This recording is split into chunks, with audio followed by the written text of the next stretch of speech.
Hello, and welcome back to the English and IELTS Mastery Hub. I'm Zia, and it's wonderful to have you with us for another grammar lesson. And I'm Alec. Today, we're focusing on a very common and useful phrase, used to.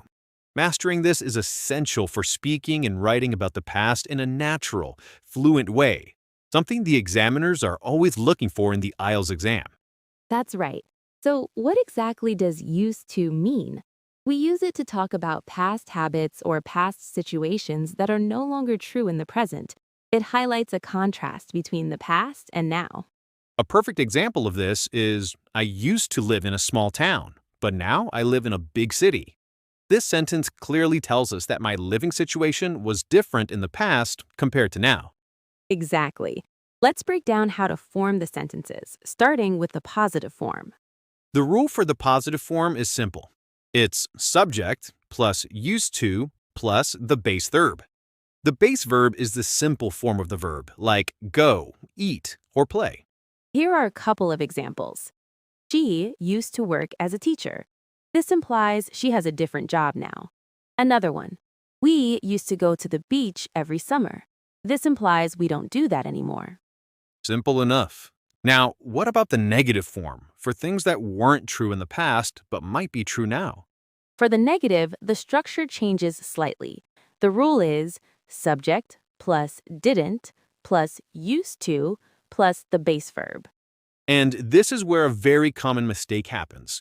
Notice it's used to, U-S-E, not used to, with a D.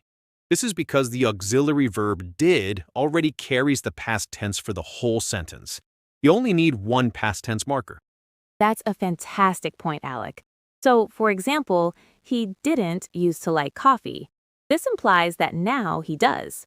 Or they didn't used to have a car. This suggests they have one now. Great examples. And finally, we have the question form. The structure here is did plus the subject plus used to plus the base verb. And just like in the negative form, we use used to without the D because did is already in the past tense.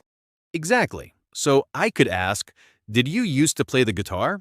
Or for a more complex question, where did she used to live before she moved here? Let's try a quick conversational practice. Alec, did you used to have a nickname when you were in school?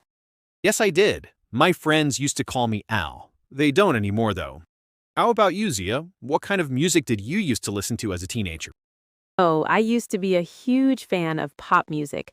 I didn't used to like rock music at all, but now I quite enjoy it.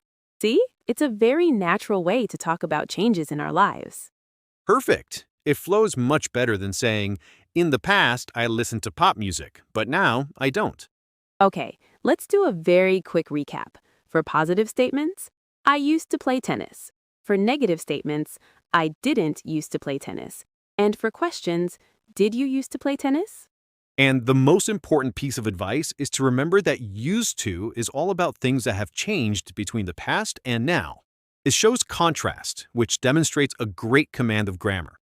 Now it's your turn to practice. In the comment section below, tell us something you used to do as a child. For example, I used to build forts with blankets and chairs. We would love to read your answers. And that's all the time we have for today. If you found this English lesson helpful, please give this episode a like. And don't forget to subscribe to the English and IELTS Mastery Hub so you never miss a lesson. Thanks for listening.